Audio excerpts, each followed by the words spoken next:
बिस्मिल्लाहिर्रहमानिर्रहीम। अस्सलाम वालेकुम। आज हम 9 बायोलॉजी चैप्टर नंबर फर्स्ट का तीसरा लेक्चर रिकॉर्ड करने जा रहे हैं। तो आज का जो हमारा टॉपिक है वो है linkage of biology with other fields of study, यानी बायोलॉजी का अदर फील्ड ऑफ स्टडी के साथ क्या लिंक है, क्या रिलेशनशिप है। तो चलो शुरू करते हैं।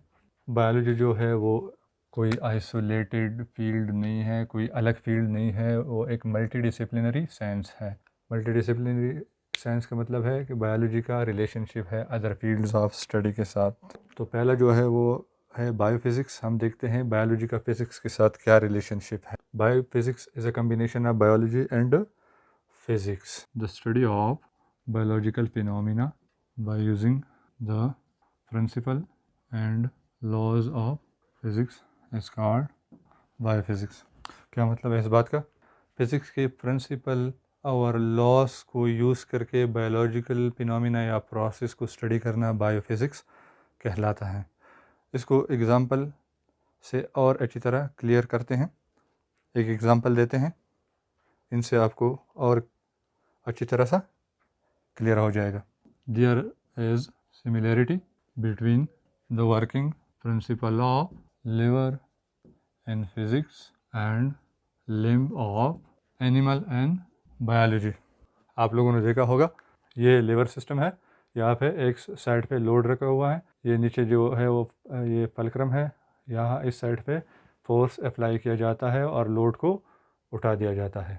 ये लिवर जो फिज़िक्स का जो लिवर है, ये जिस प्रिंसिपल और लॉस के तहत काम करता है, सेम इसी प्रिंसिपल और लॉस के तहत हमारा हाथ भी काम करता है। सेम वही प्रिंसिपल और लॉज अप्लाई होते हैं हमारे हाथ के फंक्शन पे। यहाँ पे मैंने हाथ को डायग्रामेटिकली रिप्रेजेंट किया है, यानी हाथ का डायग्राम मैंने बना दिया है। यहाँ पे ये लोड है, ये जो दो बोन्स है ये लिवर है, जिस तरह ये लिवर था, और ये जो एल्बो जॉइंट है ये पलक्रम है। और यहाँ पे जो मसल आपको नज़र आ रहा है रेड कलर का, ये फ्लेक्सर मसल है।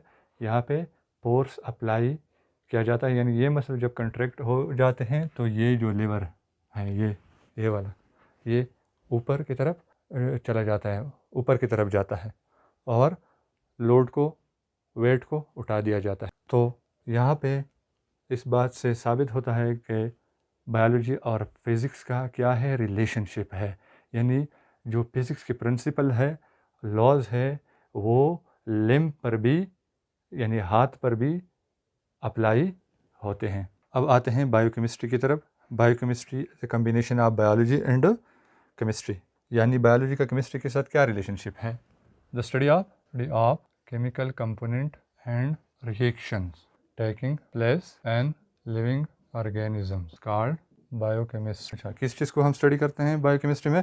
केमिकल कंपोनेंट्स और रिएक्शन। जो लिविंग ऑर्गेनिजम्स में के अंदर केमिकल कंपोनेंट्स है और रिएक्शंस जो हो रहे हैं, उसकी स्टडी को बायोकेमिस्ट्री कहा जाता है। इसका एक और डिफिनीशन भी है, the study of molecules of life. जो लाइफ के मॉलिक्यूल्स हैं उनकी स्टडी है। लाइफ के मॉलिक्यूल्स क्या है, उसके क्या एग्जांपल है? वो है कार्बोहाइड्रेट्स, प्रोटीन्स है, लिपिड्स एट्सेट्रा। और रिएक्शन से मतलब है मेटाबॉलिज्म। मेटाबॉलिज्म के दो टाइप है, एक है एनाबॉलिज्म और दूसरा है कैटाबॉलिज्म। एनाबॉलिज्म में स्मॉलर मॉलिक्यूल कंबाइन हो जाते हैं और बिगर मॉलिक्यूल्स बनते हैं और एनर्जी स्टोर हो जाती है। इसका एग्जांपल है फोटोसिंथेसिस। और कैटाबॉलिज्म बिल्कुल अपोजिट है एनाबॉलिज्म का। इसमें क्या होता है, बिगर मॉलिक्यूल की ब्रेक डाउन हो जाती है, स्मॉलर मॉलिक्यूल बनते हैं और एनर्जी रिलीज हो जाती है। इसका एग्जांपल रिस्पिरेशन है। अच्छा, अब आते हैं बायो जियोग्राफी की तरफ। Bio geography is a combination of biology and geography. इसमें हम देखते हैं बायोलॉजी का क्या रिलेशनशिप है जियोग्राफी के साथ। The occurrence and distribution of different plants and animals in different geographical regions. अच्छा, बायो जियोग्राफी में हम डिफरेंट प्लांट्स और एनिमल की डिस्ट्रीब्यूशन को स्टडी करते हैं different geographical regions of the world. यानी अगर आप अर्थ को ही देखें, अर्थ का ये मैंने अर्थ को शो किया है, ये अर्थ का सेंटर है, सेंटर को 0 डिग्री इक्वेटर कहा जाता है, ये इसका 0 डिग्री इक्वेटर है। ये उसका नॉर्दर्न साइड है और ये उसका साउदर्न है। ये जो नॉर्दर्न साइड है ये भी 4 पार्ट्स में या एरियाज़ में डिवाइड है टेम्परेचर के बेस पे, ट्रॉपिकल, सब ट्रॉपिकल, टेम्परेट, और ये जो एक्सट्रीम नॉर्थ है ये आर्कटिक रीजन है।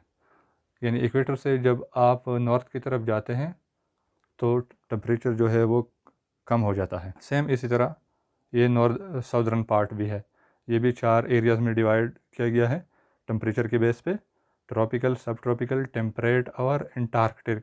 ये जो एक्सट्रीम साउथ है इस रीजन को एंटार्कटिक रीजन कहा जाता है। टेम्परेचर के बेस पे ये 4 एरियाज़ में डिवाइड किया गया है। इसका क्या मतलब है?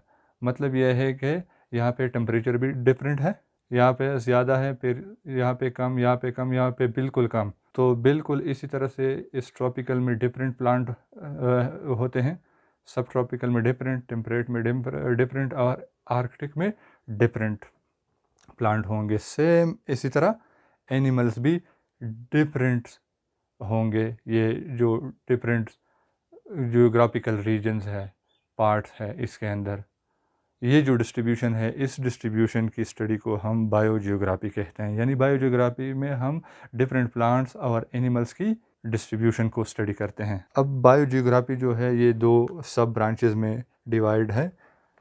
Phytogeography, the study of plant distribution, इसमें हम प्लांट की डिस्ट्रीब्यूशन को स्टडी करते हैं, और जूजियोग्राफी में हम एनिमल की डिस्ट्रीब्यूशन को स्टडी करते हैं, the study of animal distribution in different geographical region of the world. अच्छा, अब आते हैं बायो स्टेटिस्टिक्स की तरफ। बायो स्टेटिस्टिक्स जो है ये कम्बिनेशन है बायोलॉजी और स्टेटिस्टिक्स का। इसमें हम देखते हैं बायोलॉजी का रिलेशनशिप स्टेटिस्टिक्स के साथ। इसको बायोमेट्री और बायोमैथमेटिक्स भी कहा जाता है। अच्छा, इसमें हम क्या स्टडी करते हैं? The study of biological processes by using the formulas and techniques of statistics and mathematics. Mathematics is called biostatistics. क्या मतलब है? यानी मैथमेटिक्स और स्टेटिस्टिक्स के जो फार्मूलेज और टेक्निक्स को यूज़ करके बायोलॉजिकल प्रोसेस को स्टडी करना, ये बायोस्टेटिस्टिक्स कहलाता है। क्या एग्जांपल क्या है इसका? यानी एक बायोलॉजिस्ट है, वो एक रिसर्च कर रहा है। जब वो रिसर्च कर रहा है तो वो क्या करता है? ऑब्जर्वेशन और एक्सपेरिमेंट। ऑब्जर्वेशन और एक्सपेरिमेंट से उसके पास डेटा आ जाता है। अब इस डेटा के ऊपर बायोलॉजिस्ट क्या करता है? मैथ्स और स्टेटिस्टिक्स के जो फार्मूलाज है और टेक्निक्स है वो अप्लाई करके इस डेटा से रिज़ल्ट निकाल देता है। यानी उसके रिसर्चर के पास रिज़ल्ट आ जाता है। तो ये कहलाता है बायोस्टेटिक्स। इससे ये ज़ाहिर होता है कि बायोलॉजी का स्टेटिस्टिक्स के साथ रिलेशनशिप है। यानी बायोलॉजी में हम जो रिसर्च करते हैं, ऑब्जर्वेशन और एक्सपेरिमेंट करते हैं, हमारे पास डेटा आ जाता है। उसी डेटा में से रिज़ल्ट को निकालने के लिए हम स्टेटिस्टिक्स और मैथमेटिक्स के फार्मूलाज और टेक्निक्स को यूज़ करते हैं। तो ये था हमारे पास बायो स्टेटिस्टिक्स। अब आते हैं बायो इकोनॉमिक्स की तरफ। Bio economics is a combination of biology and economics. इसमें हम ऑर्गेनिजम्स को स्टडी करते हैं इकोनॉमिकल या इकोनॉमिक पॉइंट ऑफ व्यू से। Study of organism from economic point of view is called bioeconomics. The study of organism from economic point of view is called bioeconomics। में हम organisms को महाशी नुक्ते नज़र से स्टडी करते हैं। इसका क्या एग्जांपल है? Production of new variety of crops यानी मेज। इसमें हम कॉस्ट एंड प्रॉफिट वैल्यू को देखते हैं। यानी अगर हम एक क्रॉप को ग्रो कर रहे हैं तो इसके ऊपर कितना ख़र्चा आ जाता है, क्या कॉस्ट आ जाता है। आप इसके ऊपर स्प्रे करते हैं, ट्रैक्टर का इस्तेमाल खेतों में होता है और खाद लेना पड़ता है, ये सारा इसके ऊपर कॉस्ट आ जाता है।